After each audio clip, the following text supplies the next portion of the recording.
जी, आज से हम गाइडेंस के एमसीक्यूज कर रहे हैं और ये वो एमसीक्यूज हैं जो क्वालिफाई गाइड के अंदर मौजूद हैं। और मेरा ख्याल है ये भी कि ये यूट्यूब के ऊपर भी अवेलेबल नहीं है, यानी शायद किसी ने रिकॉर्ड अभी तक जो है वो नहीं करवाए। अ, या करवाए होंगे, मुझे नहीं पता, बरल मेरे इल्म में नहीं है। तो काफ़ी दोस्त मुझे बार बार कहते थे कि सर गाइडेंस के एमसीक्यूज पे आपकी जस्ट वन वीडियो है, बाकी भी करवा दें। तो यहाँ मैंने एक सीक्वेंस के साथ एक 141 है, तो इंशाल्लाह हम सारे जो है वो 2 क्लासों के अंदर, 3 क्लासों के अंदर हम इनको मुकम्मल करने की कोशिश करेंगे। पहला सवाल है, guidance is a process of. Guidance कौन सा प्रोसेस है? अच्छा, इससे पहले ना आपको जो मेरा लेक्चर है गाइडेंस और काउंसलिंग की, कम से कम बेसिक डिफरेंस आपको पता होना चाहिए कि गाइडेंस क्या होती है और काउंसलिंग क्या होती है। इन गाइडेंस एक मेन ब्रॉडर चीज है और काउंसलिंग उसका सब पार्ट है, उसके अंदर है, स्पेशलाइजेशन है। जबकि एक कंप्लीट, जैसे कहते हैं ना, एक एजुकेशन, एजुकेशन के अंदर कुछ स्पेसिफिक पोर्शन कह लें या इस तरह करके काउंसलिंग उसके अंदर आती है और गाइडेंस एक बढ़िया, जिसमें वो कहते हैं टाइटल्स की बेटी जो है ना वो कांस्टेंट, इस तरह करके आप कह सकते हैं। तो गाइडेंस क्या प्रोसेस है? Doing something for the children. Guidance एक ऐसा अमल है जिसके अंदर हम बच्चों के लिए कुछ कर रहे होते हैं। Giving advice to the child, हम बच्चों को कोई नसीहत कर रहे होते हैं। Adding the child total growth, एक बच्चे की मुकम्मल ग्रोथ के अंदर उसकी जो है वो मुआवनत दे रहे होते हैं। एडिंग, ये कुछ ऐड कर रहे होते हैं। Telling the child what to do, बच्चे को बताते हैं भाई आपने क्या करना। अब देखें, doing something for the child यानी इसका मतलब है कि गाइड करने वाला जो है बच्चे के लिए कुछ करेगा, या बच्चे को एडवाइस दे देना, इसका मतलब है कि हमने गाइडेंस कर दी। या आइडिंग द चाइल्ड टोटल ग्रोथ, उसकी जो एक ग्रोथ है, जो वो आगे बढ़ रहा है, जो उसकी अफजाइश हो रही है, उसके अंदर उसकी मुआवनत करना, तो एक अच्छी ग्रोथ हो जाए।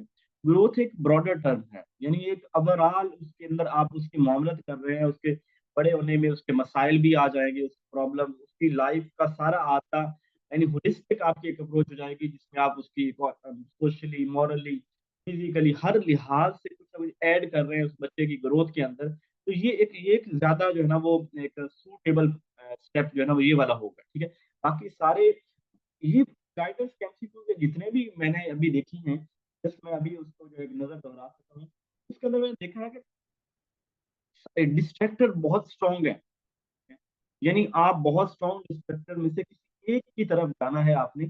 थोड़ा सा ये जो है वो हिम्मत वाला, और आपकी जो है वो इंटेलेक्ट का ज्यादा इस्तेमाल यहाँ पे होना चाहिए। इंग्लिश भी आनी चाहिए और इंटेलेक्ट का भी आपको थोड़ा सा जोर देना होगा।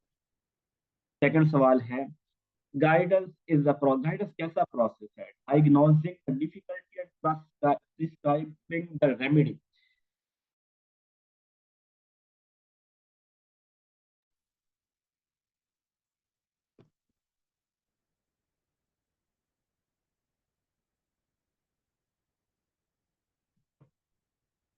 जी, वही मैं समझ गया था।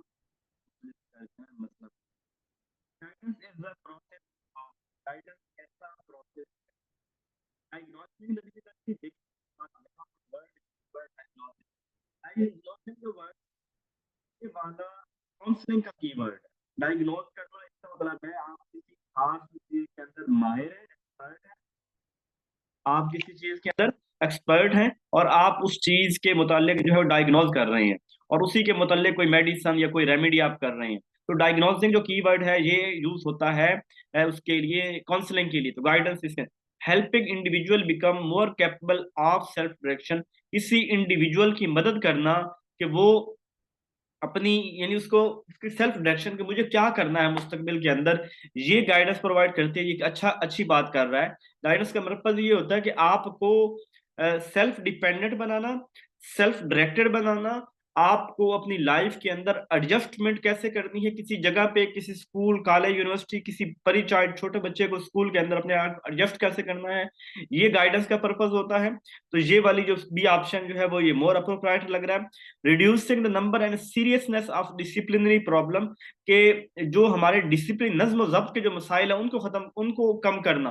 तो ये गाइडेंस करने कि आपके जो नज्म जब्त के मसाइल है उनको करना। Carrying on testing and home room programme, आपसे टेस्ट लेना और आपका होम रूम प्रोग्राम, ये वाला नहीं है। तो जो गाइडेंस का जो प्रोसेस यहाँ पे सूटेबल आंसर है वो यही है कि आपको सेल्फ डायरेक्शन देना, आपको पता चले कि मुझे करना क्या है, क्या सलाहियतें हैं मेरे अंदर, मुझे किस काबिल बनाना है अपने आप को, ये चीजें आएंगी। आवाज अब क्लियर आ रही है ना? In the analogy between guidance and the work of physician, what element is false of guidance theory? अब यहाँ पे मेरा ख्याल है ये बात कर रहा है, एक तरफ गाइडेंस है, एक तरफ फिजिशियन, फिजिशियन जैसे एक डॉक्टर होता है, वर्क ऑफ फिजिशियन है। अब उसके अंदर यानी एक तरफ काउंसलर है जो सॉरी गाइडर है जो गाइड करने वाला है, और दूसरी तरफ फिजिशियन है। तो what element is falls in terms of the guidance theory? कौन सा एलिमेंट जो है वो फॉल्स होगा? कंसर्न द फंडामेंटल कॉजेज, ये वाली बात तो ठीक है कि हमें फंडामेंटल कॉजेज जो उसको देखना है। एस्टेब्लिशिंग ऑफ गुड रिलेशंस, हमें अच्छे रिलेशन का, जब भी आपने किसी को करना है आपको अच्छे रिलेशन में। डायग्नो, अब वर्ड गाइडेंस और इधर से वर्ड डायग्नोज आ गया। डायग्नोज करना, प्रिस्क्राइब करना, ये काम इसका नहीं होता, गाइडेंस का ये काम नहीं होता, तो ये वाली चीज जो है वो फॉल्स हो जाएगी। ठीक है, ये मैंने कीवर्ड आपको पहले बता दिया है कि डायग्नोज का कीवर्ड काउंसलिंग के लिए होता है, जहां आप किसी खास बीमारी की शनाख्त करते हैं।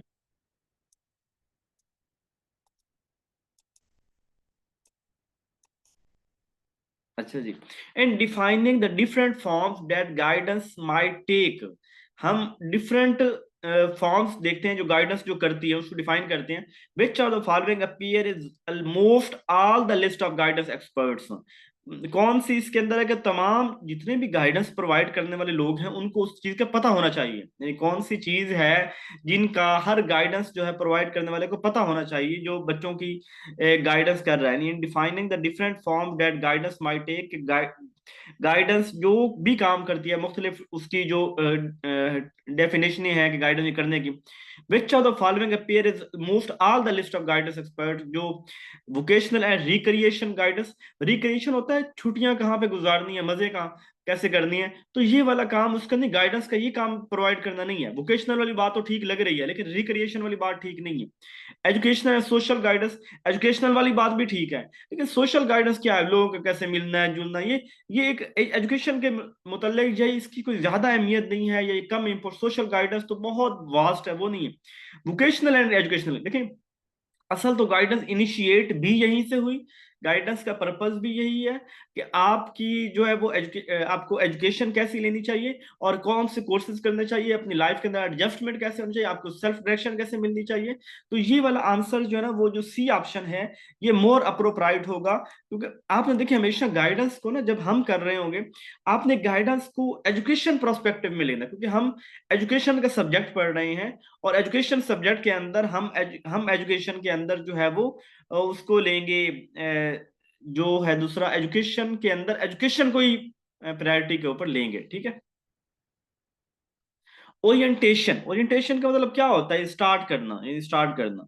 If that phase of guidance which best may be termed, कि orientation is that phase of guidance which best may be term, pupil appraisal, बच्चों की अप्रेजल करना, प्यूपल प्लेसमेंट, बच्चों की प्लेसमेंट करना, group diagnosing, group guidance.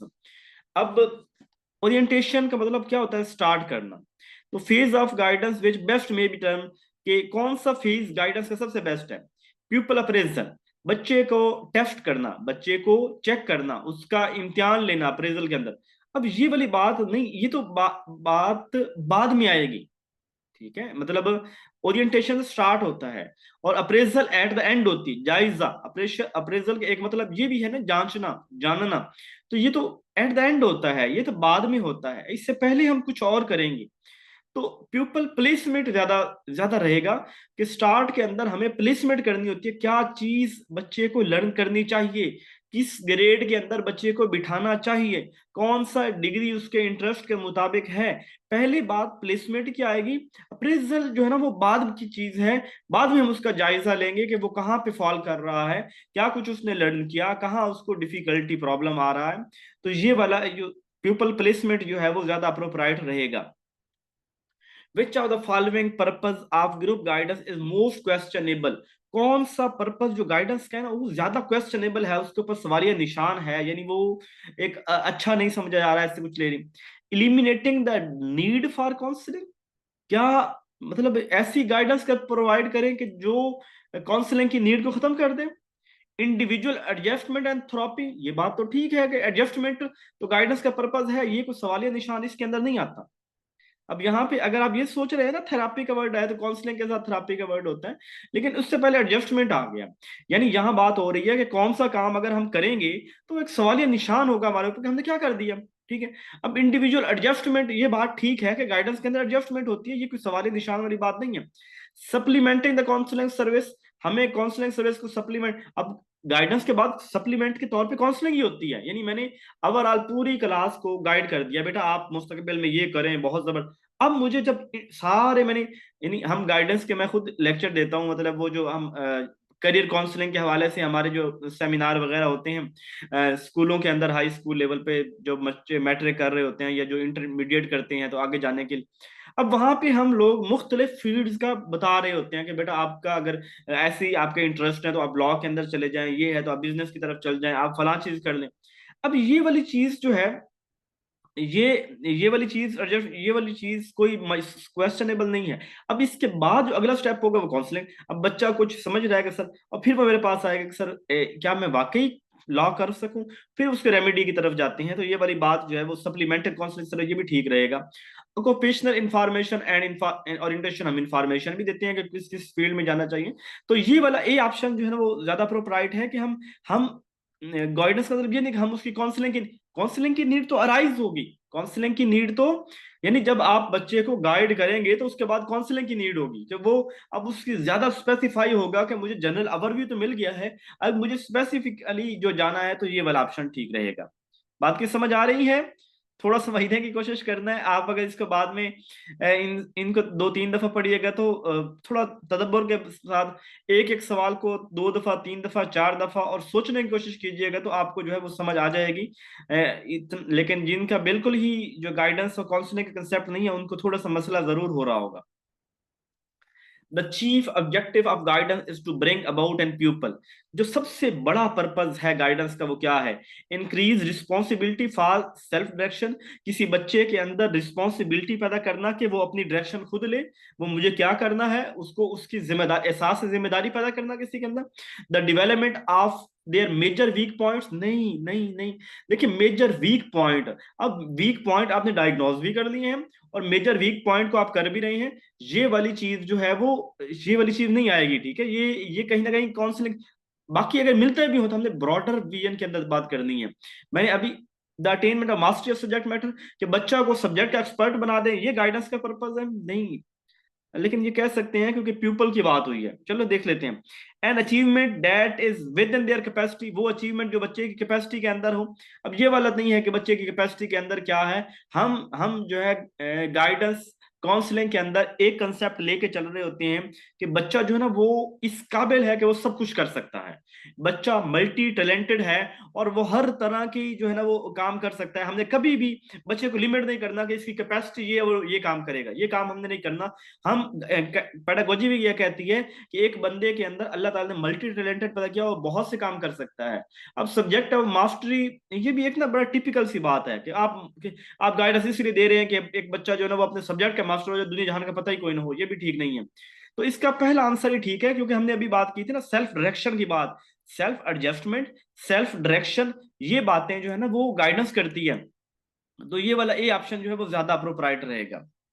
Guidance and personal services are aim to help, guidance हो या personal services हो, ये हमें कहाँ पे मदद करती हैं? द प्रॉब्लम चाइल्ड ओनली, कि जिन बच्चों के मसले होते हैं उनके अंदर हमें गाइडेंस और पर्सनल सर्विसेज से मदद मिलती है। द बिगिनिंग टीचर, एक टीचर को, अडल्ट स्टूडेंट को या ऑल पीपल, हर एक को गाइडेंस और पर्सनल सर्विसेज हर शख्स के लिए फायदेमंद है। यानी हर, मैं बैठा हूं, मुझे गाइडेंस की जरूरत है, बहुत सी फील्ड के अंदर मुझे गाइडेंस की जरूरत है, हर शख्स को अपनी पर्सनल सर्विसेज और गाइडेंस की जरूरत होती है, हर शागिर्द को, हर शख्स को। ठीक है, काउंसलिंग इज टू गाइडेंस, अब ये बात यहां पे भी कर रहे हैं, अगर काउंसलिंग इज टू गाइडेंस है as instruction to the personal work, जो पढ़ाएंगे personal work, instruction to the administration. अब पहले दोनों तो इनअप्रोप्रिएट है, ये तो बिल्कुल निकाल दो। इंस्ट्रक्शन टू यदि हम नसीहत करते हैं, इंस्ट्रक्शन देते हैं to the personal work, instruction to the administration, ये दोनों तो निकाल दो। Personal work is to, personal work बहुत सी होती है। ठीक है, पर्सनल वर्क इनटू एजुकेशन, हम एजुकेशन के अंदर सिर्फ पर्सनल वर्क की बात नहीं कर रहे, वो तो उसके अंदर तो हमने करिकुलम को भी करना है, हमने सब्जेक्ट भी पढ़ना है, हमने वो जो अपना ऑब्जेक्टिव को भी अचीव करना है। तो जरूरी नहीं है कि हम सिर्फ personal work is to, education is to learning ज्यादा ये रहेगा कि लर्निंग के अंदर हम एजुकेशन, ये वाला थोड़ा सा ज्यादा उनसे एक सूटेबल रहेगा, concept to guidance as education is to learning, ठीक है। Which of these statement is false. अब यहाँ पे ना इस सवाल को मैं जब पढ़ रहा था तो मुझे मुझे ना लगा स्टेटमेंट तो एक से ज्यादा इसमें गलत है, ठीक है, लेकिन हमने कहा कि कौन सी गलत है, मतलब कुछ स्टेटमेंट होती हैं जो मिसलीड कर रही होती हैं, बिल्कुल ही एक एक मुझे ना एक गलत ट्रैक पे दे रही है, लेकिन एक स्टेटमेंट होती है जो गलत होती है। अब यहाँ पे आपने आपने बताना है मुझे कि कौन सी स्टेटमेंट इसके अंदर जो है वो गलत है। All personal work is education, हमारे जितने पर्सनल वर्क हैं वो एजुकेशन है? नहीं, पर्सनल वर्क हमारे एजुकेशन नहीं है। मतलब जो हमारे पर्सनल वर्क हैं बहुत से हो सकते हैं, वो सारे एजुकेशन में नहीं आते, वो हमारी अपनी यानी उनका लर्निंग के साथ ताल्लुक समटाइम नहीं होता। ऑल काउंसलिंग इज गाइडेंस, सारी काउंसलिंग गाइड, ये वाली बात कहीं ना कहीं अप्रोप्राइड है कि तमाम काउंसलिंग और गाइडेंस एक ही बात है, हर काउंसलिंग गाइडेंस ब्रॉडर है ना, ये वाला ऑप्शन तो बिल्कुल ठीक है। ऑल एजुकेशन इज गाइडेंस, सारी एजुकेशन गाइडेंस है, ये भी ठीक नहीं है बात। ऑल एजुकेशन इज गाइडेंस, ये भी ठीक भाई। एजुकेशन गाइडेंस जो है ना, मतलब गाइडेंस सम टाइम जरूरी नहीं कि सारी एजुकेशन जो हम पढ़ रहे हैं वो गाइडेंस है। गाइडेंस एक खास पहलू भी होता है, किसी खास डायरेक्शन भी होती है जी। Guidance is all guidance is personal work, तमाम गाइडेंस जो है पर्सनल वर्क के अंदर है। अब तो इसके अंदर जो है ना, जो रॉन्ग लग रही है ना मुझे, मेरे नजदीक वो है ये ऑल एजुकेशन इज गाइडेंस, ठीक है। ऑल एजुकेशन इज गाइडेंस, सारी एजुकेशन जो है वो गाइडेंस नहीं है, यानी एजुकेशन तो एक बड़ी जो है ना एक और चीज है, यानी बहुत ब्रॉडर वे है, और गाइडेंस जो है वो एक और खास स्पेसिफिक चीज के अंदर हम ले रहे होते हैं। अच्छा, यहाँ पहली स्टेटमेंट जो है ना all personal work is education, ये थोड़ी मिसलीडिंग स्टेटमेंट है, ये क्या है, मिसलीडिंग स्टेटमेंट है। लेकिन जो फॉल्स होगी ना, फॉल्स से हम कह सकते हैं वो इसी इसी को कहेंगे कि ऑल एजुकेशन इज गाइडेंस, सारी एजुकेशन गाइडेंस नहीं, जरूरी नहीं है कि तमाम एजुकेशन एक गाइडेंस हो।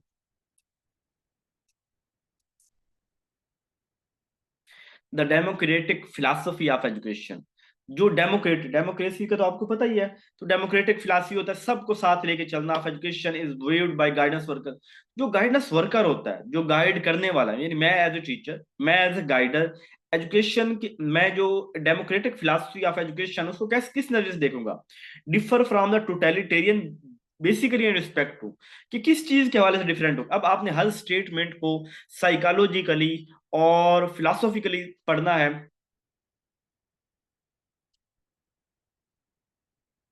सर प्लीज फैकल्टी क्या है, वोकेशन और अर्नड लीव का बता दें, और ये सवाल तो कहीं आने दें, ये मुझे एट द एंड पूछ लीजिएगा, ठीक है, थोड़ा सा सब्र रखें, मैं अभी इन पे लग गया तो फिर टाइम हो जाएगा, ठीक है, एट द एंड बता दीजिएगा।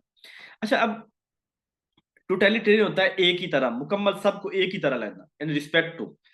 अच्छा, अब क्या, the use of reward and punishment as educative incentive, कि हम रिवार्ड और पनिशमेंट जो है वो यूज करें एज एजुकेटिव इंसेंटिव के तौर पे, ये डेमोक्रेटिक फिलॉसफी का ये कहती है कि डेमोक्रेसी ये कहती है कि आप, हो सकता है किसी के लिए रिवार्ड और किसी के लिए पनिशमेंट ठीक ना हो, तो डेमोक्रेटिक तो ये नहीं कहती, डेमोक्रेटिक का पर्पज होता है इंडिविजुअल डिफरेंसेस की बात करती है, कि हर एक को साथ लेके चलना है, हर शख्स मुकद्दम है, हर शख्स की राय का एहतराम करना है। तो जो डेमोक्रेटिक फिलॉसफी है वो टोटलिटेरियन में सबको एक ही लाठी से नहीं हाँकती, ठीक है। अब इंसेंटिव या पनिशमेंट से आप जो है वो एजुकेटिव प्रोसेस को बेहतर नहीं कर सकते, ठीक है।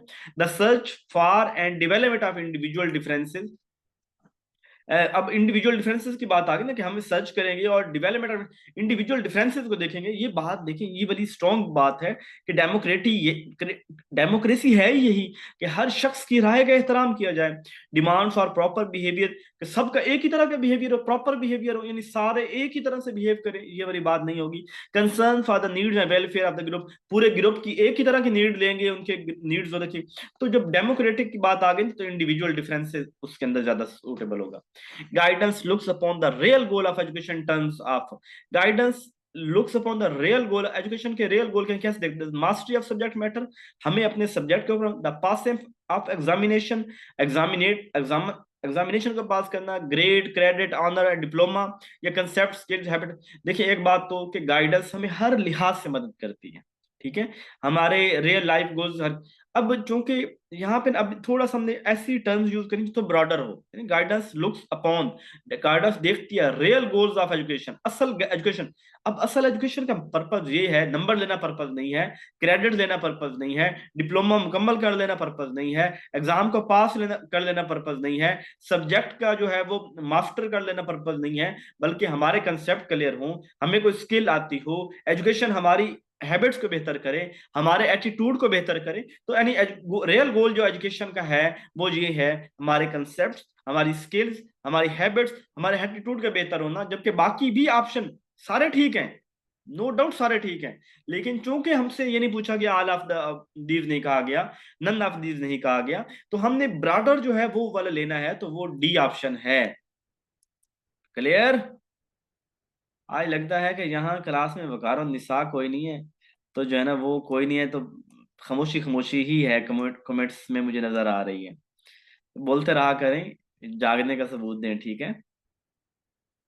The guidance worker should view the curriculum of the school as, शुक्रिया जी।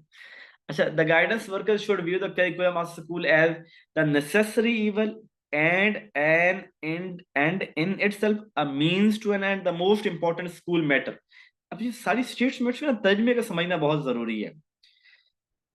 The guidance worker should view the curriculum, जो गाइडेंस गाइड करने वाला ना उसको करिकुलम कैसे देखना चाहिए? नेसेसरी वाले तो बुराई है, शर है, करिकुलम से बचना चाहिए।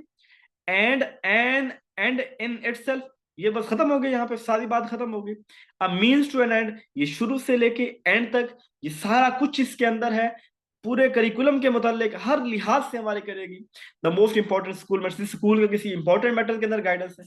तो ए मीन्स टू एन एंड एक बहुत ब्रॉडर एक वर्ड है, मीन्स कि हमें शुरू से लेके एंड तक हर लिहाज से, हर तरह से, चाहे जो स्टूडेंट हमारे पास है वो हमारे पास दाखिला लिया है, चाहे उसकी जो है वो मॉरली हो, चाहे उसकी सोशल हो, चाहे उसकी फिजिकल हो, कोई भी किसी तरह की तरबियत वहां से लेके एंड तक हर लिहाज से, basic need to higher need, simple to हर तरह की नीड के हवाले से हमने उसको जो गाइड करनी है। तो हर तरह के लिहाज से गाइडेंस कहीं से अभी उससे जान नहीं छुड़ाती। The guidance point of view see failure always as a need for, guidance point of view, guidance ना फेलियर को कैसे देखती है? Guidance point of view, guidance के नजदीक see failure always as a need for, तो फेलियर किसको कहेगी? यानी सी, अगर हम फेल हो जाएं, मैंने ड्राइविंग टेस्ट लिया, मैं फेल हो गया, तो गाइडेंस मुझे क्या कहेगी? चेंज इन करिकुलम, कि जिस करिकुलम में मैं फेल हुआ हूं इसका मतलब करिकुलम खराब है, उसको चेंज कर दिया जाए। चेंज इन द अटैक, कि मुझे जो है ना वो अटैक करना चाहिए, अपना अटैक को, यानी मुझे किसी और रुख से आके झपटा मारना चाहिए। इंक्रीज पीपल एफर्ट, मुझे अपनी एफर्ट्स को बेहतर करना चाहिए। या प्रॉपर पीपल मोटिवेशन, कि मुझे मजीद मोटिवेट हो गया, क्योंकि गाइडेंस जो है ना, गाइडेंस जहां एडजस्टमेंट, गाइडेंस हमें बातों से समझा रही होती है, तो इट मीन गाइडेंस हमें मोटिवेट कर रही है। तो गाइडेंस जो है वो प्रॉपर पीपल मोटिवेशन के ऊपर काम करेगी, वो हमें। अब ये इंक्रीज पीपल एफर्ट, अब इंक्रीज पीपल एफर्ट तभी होंगी जब उसको मोटिवेट किया जाएगा। नहीं, बच्चे को कहेंगे भाई फेल हो गया है, अपनी एफर्ट्स को बेहतर करो, आपने बच्चे को नाकाम नहीं करना। यानी इसको मैं और सेंस में बात करूं ना, हमेशा जब आपने गाइड करना है बच्चे को, किसी को भी करना है, उसको नीचा नहीं दिखाना, उसको कमतर नहीं समझना, उसको अनएलिजिबल नहीं समझना, ठीक है, उसको आपने इलिटरेट नहीं समझना।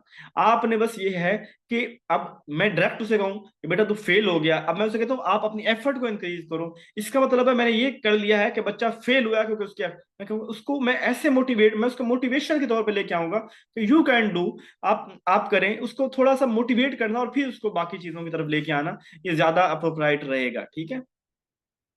The idea of guidance is consistent with the philosophy that, जो गाइडेंस का आइडिया है ये किस फिलॉसफी के अंदर, इज कंसिस्टेंट विद किस philosophy, except the formal disciplinary theory, कि जो गाइडेंस का आइडिया है ये एक्सेप्ट द ये फॉर्मल डिसिप्लिन थ्योरी है, यानी एक सिंपल है, ये एक तरीके से ही हमने चलना है। गाइडेंस तो बड़ी फ्लेक्सिबल है, बड़ी फ्लक्चुएट करती है, डिसिप्लिन की बात तो नहीं करती कि बट डिसिप्लिन के ऊपर, आप फॉरवर्ड डिसिप्लिन के ऊपर फोकस रहें, तो ये गाइडेंस बताती है। बिल्ड अपॉन इंडिविजुअल डिफरेंसेस, ये बात जरूर करती है कि वो इंडिविजुअल डिफरेंसेस को देखती है। Use group average as a standard for all, सबके लिए एक जैसी, ये वाली बात कभी ना साइकोलॉजी करेगी ना गाइडेंस करेगी। सबके एक लाठी से हाँकना, सबके लिए एक स्टैंडर्ड कैम करना। Make extra curricular the most important activity extra. तो बिल्ड इंडिविजुअल डिफरेंसेस को बिल्ड करना। देखिए, आपने कभी भी किसी को नसीहत करनी है तो आपको, आपने उस वक्त, जैसे होता है ना हमारे यहाँ किसी की चोरी हो जाए तो सारे लोग अच्छा ये कर लेते तो हो जाता है ये, आपने कभी इल्जाम नहीं देना। आपने आपने उस वक्त संपैथी दिखानी है। वो शख्स गाइड कर ही नहीं सकता जिसके अंदर संपैथी और इम्पैथी नहीं है। Guidance worker need to know that, जो गाइडेंस का वर्कर है उसको क्या क्या क्या उसको समझना चाहिए। ये बड़ी अहम बात है, ये वाला सवाल, कि गाइडेंस का वर्कर को क्या चीज समझ। Boys mature a year or two before girls on the average, के लड़के साल या 2 साल पहले लड़कियों से मिच्योर हो जाते हैं। अब चाहे ये बात ठीक हो, लेकिन गाइडेंस से इससे क्या ताल्लुक है। ठीक है, तो एक बच्चा चाहे वो मेरा ये ख्याल है कि शायद ऐसा है, शायद ना हो, शायद मेरे ख्याल लड़की पहले बालिग होती है, मिच्योर होती है, मतलब इस तरह। खैर ये वाला हो सकता है ना, तो इससे क्या ताल्लुक है ये।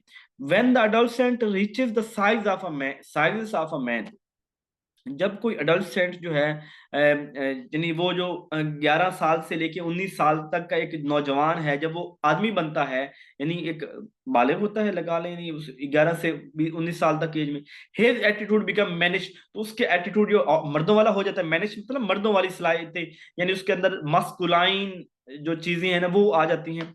The passage from one stage of development to another is clear cut and definite. देखिए, कुछ भी जो है ना क्लियर कट नहीं होता, डेफिनेट नहीं होता।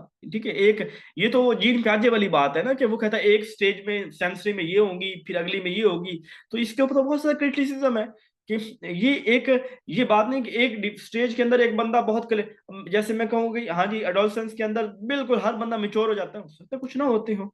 तो क्लियर कट कुछ नहीं होता। ठीक है, गाइडेंस बहुत फ्लेक्सिबल है। ये इंडिविजुअल डिफरेंसेस की बात करती है, वेरिएशन की बात करती है, तो सी नहीं होगा। Junior high girls are opt to be concerned about the differences of boys in their class। अब देखिए, आप कभी ना आप सारे, हम सारे इस उम्र से गुजर चुके हुए हैं, और जब ना मतलब पोबर्टी की उम्र होती है, बलूगत की उम्र होती है, और उस वक्त अगर कहीं की पे को एजुकेशन हो, ठीक है, मतलब नए नए लड़कियां लड़के जवान हुए हैं, और वो, और वहां पे जो है ना उस वक्त एक फीमेल को एक मेल जो देख रहा है उसके ऊपर कुछ असर होगा, यानी वो उस चीज के बारे में थोड़ा कंसर्न हो गए, वाई ही या ही शी इज सीइंग मी, मुझे क्यों देख रहे हैं। और उससे उनके उनके दिमाग के ऊपर, उनके उनके ऊपर कुछ ना कुछ असर होगा, इसके असरात होंगे।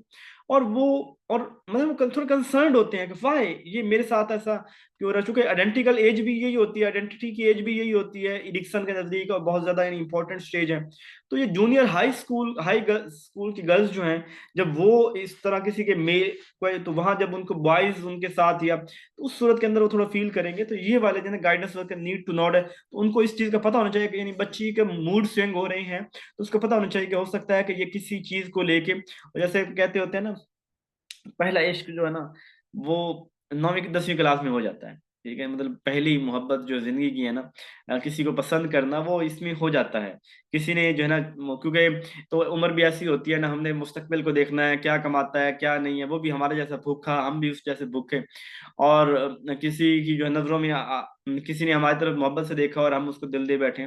तो खैर एक छोटी सी और झूठी सी और बड़े कम टाइम की मोहब्बत हमें 9वीं 10वीं क्लास में हो जाती है। तो इस तरह का ही कुछ बातें हैं। ठीक है, by emotional immaturity is meant, emotional immaturity is meant क्या है। Low degree of sensitivity coupled with the high level of intellectual growth. अच्छा, इमोशनल इमेच्योरिटी की बात करने की, इमोशनल इमेच्योरिटी क्या है। Low degree of sensitivity coupled with the high level of intellectual growth, कि उसके अंदर सेंसिटिविटी कम होगी और इंटेलेक्चुअल ग्रोथ ज्यादा, ये वाली मतलब ऐसी कोई बात लग नहीं रही कि आपकी सेंसिटिविटी कम है और इंटेलेक्चुअल ग्रोथ ज्यादा हो गई, क्या इसकी compare. Extreme composure and equanimity in the face of all kinds of situation. अब मेरे ख्याल ये वाली बात भी ना, कंपोजर एक मुकम्मल आदमी हो ना, ये भी इमेच्योरिटी की बात नहीं करता। लैक ऑफ पेशेंस और सिंपैथी, के पेश सबर ना होना और सिंपैथी ना होना towards problem involving other people, दूसरे लोगों के साथ। इसका इमोशनल इमेच्योरिटी तो मेरे साथ है ना, दूसरे के साथ इसका क्या ताल्लुक है? मतलब हाँ, हमारा उस पेशेंस लूज कर देते हैं, किसी हद तक कर सकते हैं। Lack of control or inhibition of the emotions appropriate of one's age group, ये वाला ना, ये एज ग्रुप की बात की है।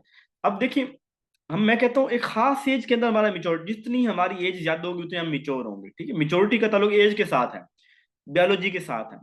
तो हमारा लैक, यानी हमारा अपनी जात के ऊपर कंट्रोल नहीं है, अपनी आदतों के ऊपर, अपने इमोशन के ऊपर कंट्रोल नहीं है with respect to my age. जो मेरी एज है, अब मैं 21 साल का हूँ और 21 साल के अंदर मुझे जो मिच्योर होना चाहिए मैं वो नहीं हूँ। तो ये वाला जो है ना, वो मेरा इट मीन के मैं इमेच्योरिटी के अंदर हूँ, ठीक है। For the guidance worker, the concept that behavior is carved carried the implication that for the guide, जो गाइडेंस वर्कर है यानी जो गाइड करने वाला है, the concept that behaviour is, तो जो उसको एक कंसेप्ट होना चाहिए कि behaviour is carved carry the implication है the key to good behaviour is in swift punishment.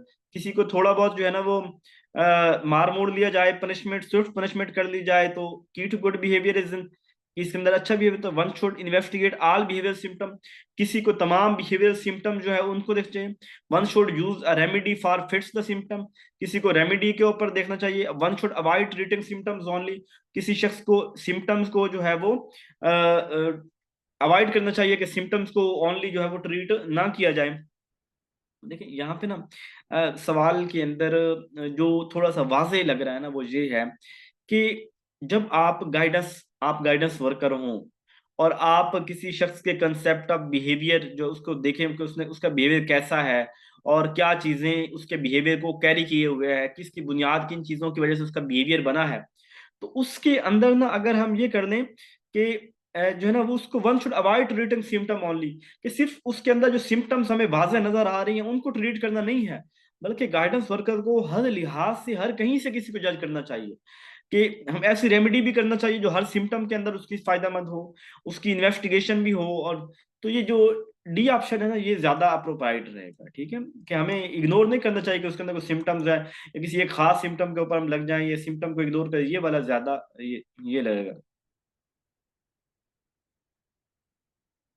The people behaviour, the people behaviour for the guidance worker, जो guide करने वाला शख्स है, the concept that behaviour is carved, कि ये concept, ये अमूमी ख्याल कि द बिहेवियर इज कार्व्ड, जो बिहेवियर जिस चीज की वजह बना है, कैरीड द इम्प्लीकेशन दैट, तो इसकी इम्प्लीकेशन, कैरीड द इम्प्लीकेशन यानी इसने किन चीजों को इम्प्लीमेंट किया है, बदल इस तरह कुछ बन रहा है। तो the key to good behaviour is in swift punishment, कि उसका जो गुड बिहेवियर है वो की है उसकी स्विफ्ट पनिशमेंट का। स्विफ्ट पनिशमेंट से मेरा ख्याल है ये होगी कि आसान जो है वो मार।